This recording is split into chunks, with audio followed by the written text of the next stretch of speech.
Konrad Lorenz, l'agression. La pensée conceptuelle et la parole ont changé toute l'évolution de l'homme, car elles ont produit quelque chose d'équivalent à l'hérédité des caractères acquis. Nous avons un peu oublié que le verbe hériter, bien avant d'avoir une signification biologique, avait une signification juridique.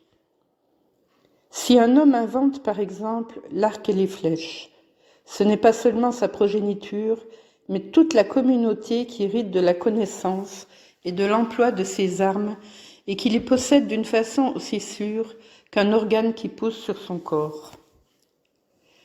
Et leur perte ressemble en tout point à la régression d'un organe ayant la même valeur pour sa survie. Ainsi peut s'accomplir au cours d'une ou deux générations un processus d'adaptation écologique qui, dans l'évolution normale, sans le secours de la pensée conceptuelle, aurait pris un temps d'une échelle très différente, bien plus grande. Rien d'étonnant au vrai que l'évolution des instincts sociaux et ce qui est encore plus important, des inhibitions sociales, n'ait pu marcher d'un pas égal avec le développement rapide que l'accroissement de la culture transmise par tradition et surtout celui de la civilisation matérielle a imposé à la société humaine. Les mécanismes du comportement instinctif n'étaient évidemment pas en mesure d'affronter les nouvelles conditions créées inévitablement par la culture dès son apparition. On a pu démontrer que les premiers inventeurs d'outils en pierre, les australopithèques africains, utilisèrent ces armes nouvelles pour tuer promptement leurs frères de race. L'homme de Pékin, ce Prométhée qui a pris le premier à garder le feu, l'utilisait pour rôtir ses congénères. À côté des premières traces d'utilisation régulière du feu, on trouve les os mutilés et grillés du Sinanthropus pekinensis lui-même. On serait presque tenté de croire que chaque présent que la pensée conceptuelle donne à l'homme se paie inévitablement par un mal dangereux qui en est la conséquence directe. Heureusement pour nous, il n'en est rien. À côté de la pensée conceptuelle, une autre faculté caractéristique de l'homme, la curiosité, l'a aidé à acquérir une meilleure connaissance de son milieu. Une insatiable curiosité est à la base toute exploration ou expérimentation, et ces activités, même sous leur forme la plus primitive, impliquent une espèce de dialogue de l'homme avec la nature alentour. Poser une question et enregistrer la réponse l'amène ainsi à anticiper sur la nature et à lier, grâce à la pensée conceptuelle, les causes et les effets. De là, il n'y a qu'un pas pour prévoir consciemment les suites de ses propres actes. Les mêmes facultés qui fournissaient à l'homme des outils et cette puissance dangereuse pour lui-même l'ont donc aussi muni du moyen d'en empêcher l'abus, la responsabilité raisonnable. Dans mon chapitre sur les mécanismes de comportement fonctionnellement analogues à la morale, j'ai parlé d'inhibition, contrôlant l'agression chez différents animaux sociaux et les empêchant de blesser ou de tuer leurs frères de race. J'ai expliqué que ces inhibitions sont de la plus grande importance et partant très différenciées, surtout chez des animaux capables de tuer des créatures d'à peu près leur propre taille. Un corbeau peut arracher d'un seul coup de bec l'œil d'un autre corbeau. Un loup peut ouvrir d'une seule morsure la veine jugulaire d'un autre loup. Il n'y aurait plus depuis longtemps ni corbeau ni loup si des inhibitions sûres et éprouvées n'empêchaient pas cela. Le pigeon, le lièvre et même le chimpanzé ne peuvent pas tuer un de leurs congénères d'un seul coup. Par-dessus le marché, les animaux possédant des armes relativement faibles par rapport aux autres ont de meilleures capacités de fuite, leur permettant d'échapper même aux prédateurs de métier, bien plus capables de chasser, d'attraper et de mettre à mort que le plus qualifié de leurs congénères.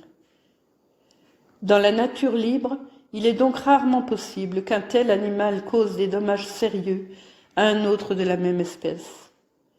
En conséquence, aucune pression de la sélection n'est à l'œuvre pour faire évoluer des inhibitions anti-meurtre.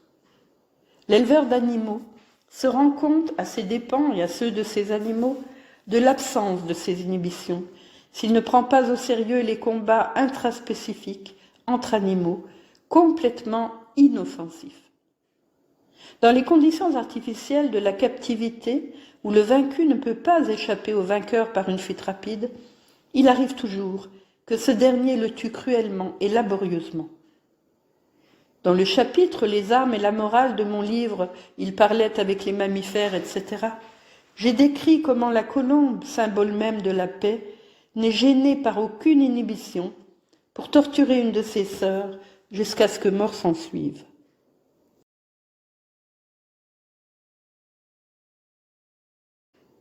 Les anthropologues qui étudient les australopithèques ont souvent souligné que ces chasseurs précurseurs de l'homme nous ont légué ce dangereux héritage qu'ils appellent une mentalité de carnivore.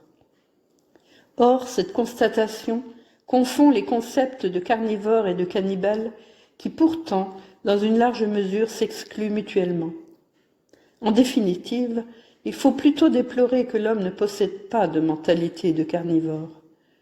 Tout le malheur vient précisément du fait qu'il est au fond une créature inoffensive et omnivore, ne possédant pas d'armes pour tuer de grandes proies et par conséquent dépourvu de ces verrous de sécurité qui empêchent les carnivores professionnels de tuer leurs camarades de même espèce. Il arrive qu'un lion ou un loup en tue un autre, dans des cas très rares, par un geste de colère. Mais je l'ai déjà expliqué dans mon chapitre sur les mécanismes de comportement fonctionnellement analogues à la morale, tous les carnivores bien armés possèdent des inhibitions fonctionnant avec une sécurité suffisante pour empêcher l'autodestruction de l'espèce. Dans l'évolution de l'homme, de tels mécanismes inhibiteurs contre le meurtre étaient superflus. De toute façon, il n'avait pas la possibilité de tuer rapidement. La victime en puissance avait maintes occasions d'obtenir la grâce de l'agresseur par des gestes obséquieux et des attitudes d'apaisement. Pendant la préhistoire de l'homme, il n'y eut donc aucune pression de la sélection qui aurait produit un mécanisme inhibiteur empêchant le meurtre des congénères, jusqu'au moment où tout d'un coup, l'invention d'armes artificielles troubla l'équilibre entre les possibilités de tuer et les inhibitions sociales. À ce moment, la situation de l'homme ressemblait beaucoup à celle d'une colombe que quelque farce contre nature de la nature aurait munie d'un bec de corbeau. On frémit à l'idée d'une créature aussi irascible que le sont tous les primates préhumains, brandissant maintenant un coup de poing bien tranchant. L'humanité se serait en effet détruite elle-même par ses premières inventions, sans ce phénomène merveilleux que les inventions et la responsabilité sont l'une et l'autre les résultats de la même faculté, typiquement humaine, de poser des questions. Ce n'est pas que notre ancêtre humain fut, même à un stade encore dépourvu de responsabilité morale, une incarnation du mal. Il n'était pas moins pourvu d'instincts sociaux et d'inhibition qu'un chimpanzé qui, après tout, nonobstant son irascibilité, est une créature sociale et aimable. Mais quelles que puissent avoir été ces normes innées de comportement social, elles devaient nécessairement se détraquer par l'invention des armes. Si l'humanité a après tout survécu, elle n'a jamais réussi à se garantir contre le danger d'autodestruction. La responsabilité morale et la répugnance à tuer ont sans doute augmenté, mais la facilité d'exécuter un meurtre et son impunité émotionnelle ont augmenté dans la même mesure. La distance à laquelle les armes à feu sont efficaces est devenue suffisamment grande pour que le tireur soit à l'abri des situations stimulantes qui, autrement, activeraient ses inhibitions contre le meurtre. Les couches émotionnelles profondes de notre personne n'enregistrent tout simplement pas le fait que le geste d'appuyer sur la gâchette fait éclater les entrailles d'un autre humain. Aucun homme normal n'irait jamais à la chasse au lapin pour son plaisir. S'il devait tuer le gibier avec ses dents et ses ongles, et atteignait ainsi à la réalisation émotionnelle complète de ce qu'il fait en réalité. Le même principe s'applique, dans une mesure encore plus grande, à l'usage des armes modernes, commandées à distance. L'homme qui appuie sur le bouton est complètement protégé contre les conséquences perceptibles de son acte. Il ne peut ni les voir ni les entendre. Donc, il peut agir impunément, même s'il est doué d'imagination. Ceci seulement peut expliquer que des gens pas plus méchants que d'autres, et qui ne donneraient même pas une gifle à un enfant peu sage, se sont montrés parfaitement capables de lancer des fusées contre des villes en sommeil ou de les arroser de bombes au napalm, livrant ainsi des centaines ou des milliers d'enfants à une mort horrible dans les flammes. Le fait que ce sont des pères de famille bons et normaux qui ont agi ainsi rend ce comportement d'autant plus inexplicable. Une conséquence indirecte de l'invention des armes artificielles est qu'elles provoquent une sélection intraspécifique très peu désirable parmi les hommes.